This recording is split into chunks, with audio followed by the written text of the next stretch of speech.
সুপ্রভাত। আজকে হলো বৃহস্পতিবার না বুধবার, বুধবারের সকাল। তো বুধ কি বৃহস্পতি কি মঙ্গল কিছুই মাথায় আসছে না। চারিদিকে জল, বাজারে জল, আপনার কোনো বাজার হাট করতে পারছে না। কোনো রকমে এক কোমর জল ঠেঙিয়ে এই মাছ কটা এনেছে। ভাইয়া একটু মাছগুলো দেখাতো। এনেছে পার্শে মাছ। পার্শে মাছটা পেয়েছে ভালো, আসলে বর্ষার সময় এই মাছগুলো পাওয়া যায় ভালো, পেয়েছে ভালো, কিন্তু মানে এত জল ঠেঙিয়ে যেতে হচ্ছে, মানে এক কোমর জল একটা মানুষের পক্ষে যাতায়াত করা। আমার বাড়িটা গ্রামে, কিন্তু আমার বাড়ির জমিটা এত উঁচু, আগেকারের বাড়ি বলে কিনা জানি না, আমাদের এইখানে সারা দুনিয়া ভেসে গেলেও আমার বাড়িতে কখনো এরকম জলে একেবারে থইথম্বুর হয়ে যায় না। তো যাই হোক, এই মাছটুকুই পেয়েছে। ঘরে কাঁচা লঙ্কা অল্প আছে, আর কিছুই নেই। বাজার হাট করতে বলেছি কর্তামশাইকে, কিন্তু বলছে যে এক কোমর কোমর জল, গাড়ি নিয়ে বেরালে গাড়ির চাকা যেন স্কিড করে যাচ্ছে। মাছগুলো একে একে আগে ভেজে নেব। এই তো তেল বসিয়েছি, দেখুন তেল গরম হয়ে গেছে।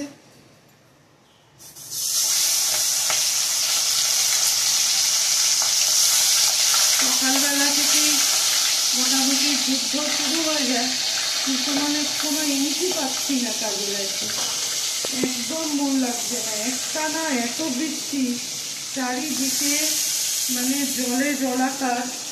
তার মধ্যে কাজের মানুষ যারা একটু কাজ করে দেয়, একটু বাসন ধুয়ে দেয়, তাদেরও ছুটি স্টার্ট, মানে তাদের বাড়ির সামনে তো জলের বন্যা।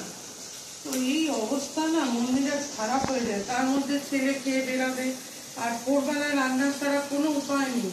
বাবুটা আমার কি খাবে, কি করে যাবে?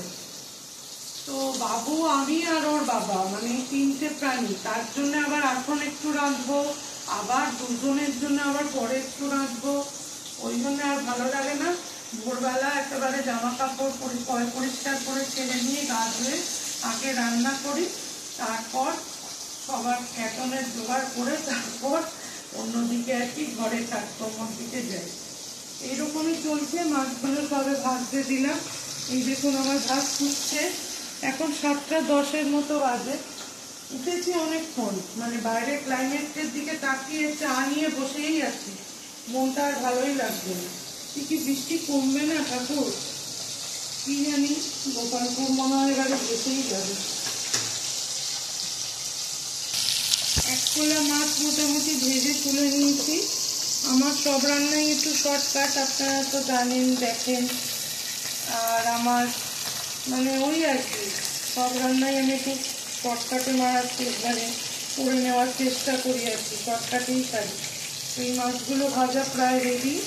এবারে আমি এখানে ইউজ করেছি আজকে আর সর্ষে পোস্ত হাতে বাটিনি। সানরাইজের সর্ষে পোস্ত মশলা, নুন, হলুদ, কাঁচা লঙ্কা দিয়ে আমি একটি পেস্ট বানাবো, এবং সেই পেস্টটাই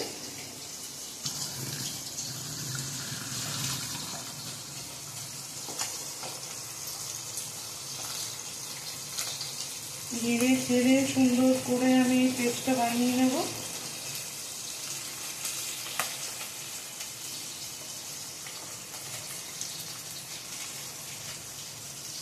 সানরাইজের এই সর্ষে মশলাটা কিন্তু সত্যি ভালো, খারাপ কিছু হয় না, খেতেও না এবং স্বাদেও না।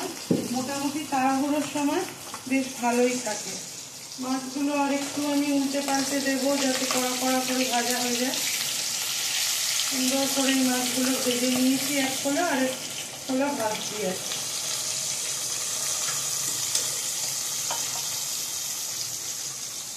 এবারে এই পুরোনো মাছ যে কটা ভাজা ছিল সে কটাও আমি দিয়ে দিলাম।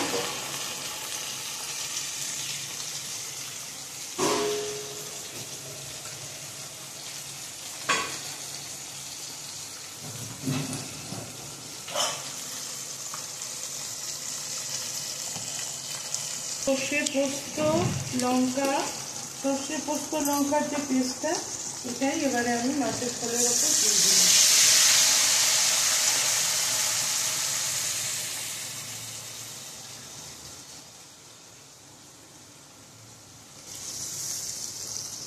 আমার মোটামুটি এইটুকু গ্রেভিতেই হয়ে যাবে, তাই জন্য আমি অল্প দিলাম, আপনাদের যার যেরম লাগবে।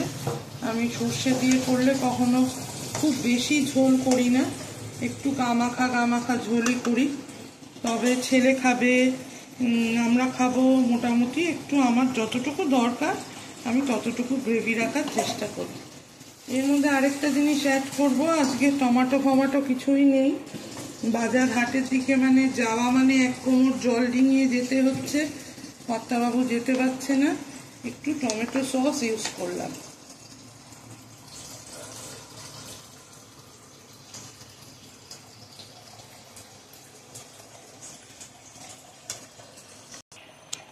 শুরু হয়ে গেল, মাছ আমার ফুটছে, ঝটপট রান্না মোটামুটি রেডি।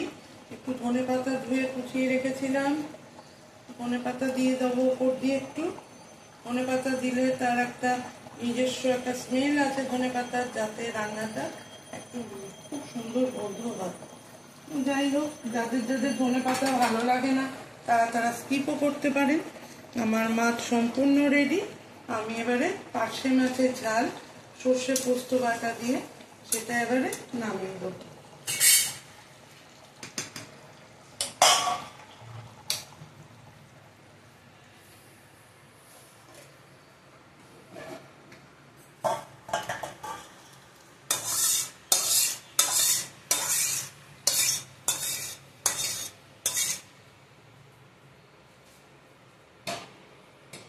কেমন লাগলো আজকের রান্নাটা ঝটপট আমাকে অবশ্যই কমেন্ট করে জানাবেন। ভালো লাগলে একটা শেয়ার, লাইক এবং অবশ্যই আমার চ্যানেলটির পাশে থেকে, আমি তো একদম নতুন যাত্রী, পাশে থেকে আমাকে একটু সহযোগিতা করবেন। তাহলে আজ আসি, টাটা।